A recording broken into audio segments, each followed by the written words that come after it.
Hi മക്കളെ, നമസ്കാരം.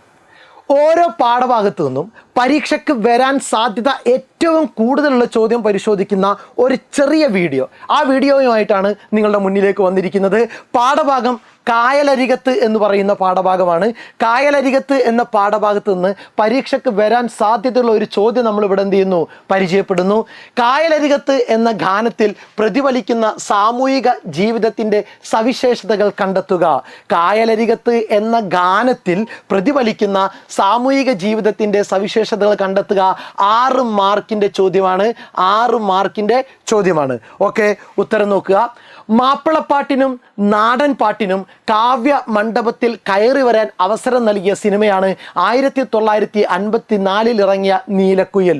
മാപ്പിളപ്പാട്ടാകട്ടെ നാടൻ പാട്ടാകട്ടെ ഈ സിനിമാ ലോകത്തേക്ക് കടന്നു വരാൻ കാരണമായിട്ടുള്ള സിനിമയാണ് ഇത്, നീലക്കുയിൽ. ഇതിലെ കായലരികത്ത് എന്ന ഗാനം മൈലാഞ്ചി മൊഞ്ചുള്ള വരികളും ഈണവും ദൃശ്യാവിഷ്കാരവും കൊണ്ട് മതനിരപേക്ഷ സമൂഹത്തിൻ്റെ ഉജ്ജ്വല ദൃഷ്ടാന്തമായിട്ട് നിലകൊള്ളുന്നു. മതങ്ങൾക്കപ്പുറം എല്ലാവരും പാടി ആസ്വദിച്ച ഗാനമായിട്ട് ഇത് മാറുന്നു. കായലരികത്ത് എന്ന ഗാനം മാറുന്നു.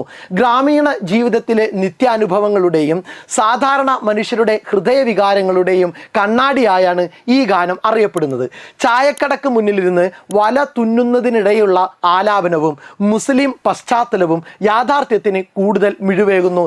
കാരണം നമ്മളോട് ചോദിച്ചിരിക്കുന്നത് ആ പാട്ടിനകത്തുള്ള സാമൂഹിക ചിത്രമാണ്. നിഷ്കളങ്കമായ ഒരു ഗ്രാമീണ സംസാരം പോലെയാണ് കാമുകൻ പാടുന്നത്. കുറിയെടുക്കുമ്പോൾ ഒരു നറുക്കിന് തന്നെയും ചേർക്കണമെന്ന കാമുകന്റെ അഭ്യർത്ഥന, അവളുടെ നോട്ടം കൊണ്ടുണ്ടാകുന്ന കരളിനുരുളിയിൽ എണ്ണ കാച്ചിയ പോലുള്ള നൊമ്പരം, പ്രണയം തിരിച്ചറിഞ്ഞപ്പോൾ കയറു പൊട്ടിയ പമ്പരം പോലെ അവളിലേക്കുള്ള പിടിവിടൽ, ചേറിൽ നിന്നും വളർന്നു പൊന്തിയ സുന്ദരിയായ അവളെ വിശേഷിപ്പിക്കുന്നത്, അവളുടെ പുരികക്കൊടിയുടെ അമ്പേറ്റ് ഞരമ്പുകൾ കമ്പൊടിഞ്ഞ ശീലക്കുടയുടെ കമ്പി പോലെ വലിഞ്ഞുപോയത്, പ്രണയം അഭിനയിച്ച് സങ്കടപ്പുഴ നടവിലാക്കരുത് എന്ന അപേക്ഷ, കയ്യിലും കുത്തി വെയിലത്തുള്ള നടത്തം. ഇങ്ങനെ നാടൻ പദപ്രയോഗങ്ങളും ശൈലീവിശേഷങ്ങളും ബിംബങ്ങളും കൊണ്ട് സാധാരണ ജീവിതത്തിൻ്റെ നേർക്കാഴ്ചയായി കായലരികത്ത് എന്ന പാഠഭാഗം മാറുന്നു.